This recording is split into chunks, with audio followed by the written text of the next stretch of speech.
Welcome to the Michigan Golfer Show. Join us each week as we explore the people, the places, and the events that shape our great game. Hi, I'm Jack Berry, and I'm very pleased to be here at the Miles of Golf with a new member of the Michigan Golf Hall of Fame, Tom Harding. Congratulations, Tom. Well, thank you.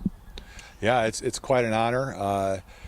I knew a lot of my friends were getting in there, Steve Brady and, my boss, Dave Kendall, and old boss, Lynn Jansen.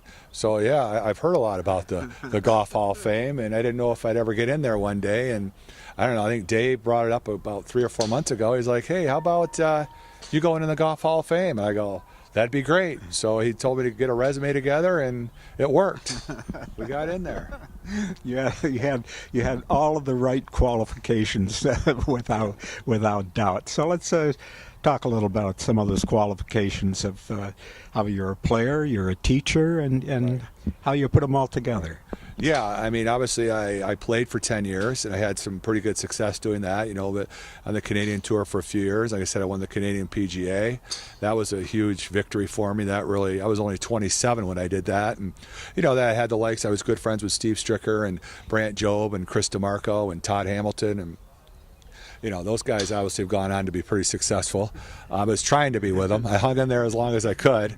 So that was a great experience. I'd never trade in for anything. That was just wonderful. Then I got in the club pro side, and then I got more into the teaching, and it was a great, Golf Digest has their awards they send out, recognize the top teachers in the state of Michigan. I've been lucky to be on that twice, as recognized as the top teacher in the state of Michigan. So that's great.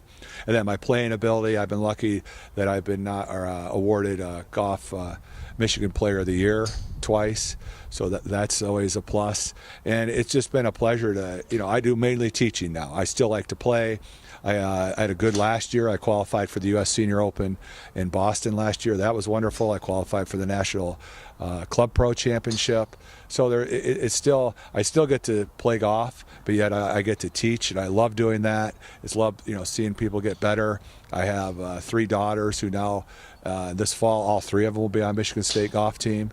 So I don't know if that's ever happened in Division I. It's got 3 of the same kids, same gender on the team together. I know the Bullas up there with their football program they've had a lot of Bullas up there, but I don't know if they've had 3 brothers on the team or 3 at one time. So that's going to be a great experience, for them up there at Michigan State doing that. And well, you're just following what your parents did for you. Is that right? That's right. My parents provided me with golf. They gave me the tools, the clubs, and they drove me to tournaments and let me play. And that's what I'm trying to do for my daughters. I told them that, it's a hard game. How good do you want to be? And they worked really hard at it. And I'm really proud.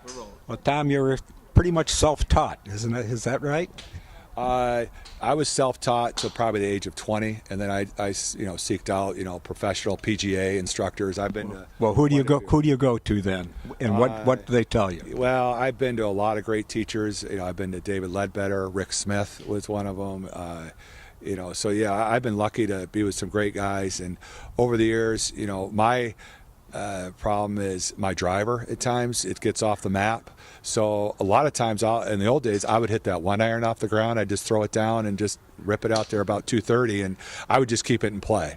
And my putting's always been pretty good, but like I mentioned, I played with a lot of great players. What's the difference? And it's a couple of those putts. It's just you got to make those putts when it counts, and that separates you. Just like if you watch the Masters, Patrick Reed just putted a little bit better than Jordan Spieth, or definitely Rory. Rory had a hard time putting, but yeah, my putting is when it's on. I can compete with them. Well, that's Rory was killed with his eagle putt on the second hole that didn't come close, and he wasn't the same from then on. Right, exactly. Yeah, so it's like, I worked hard at it. When I used to play all the time, I'd probably hit 200, 300, 400 balls a day. Now that I'm 53, I can't do that anymore. Now my knee hurts, my back hurts. It's just, whoever told me when you get over 50, every time you wake up it hurts. I can't remember who told me that, but they're right. And I don't like it that they told me that, because they are right. And yeah, but now I try to hit, 50 balls a day or something just to keep sharp. So. Tell you, Tom, wait till you get to be 86. Yeah. You talk about hurting. Yeah, right. Hurting for certain. That's right.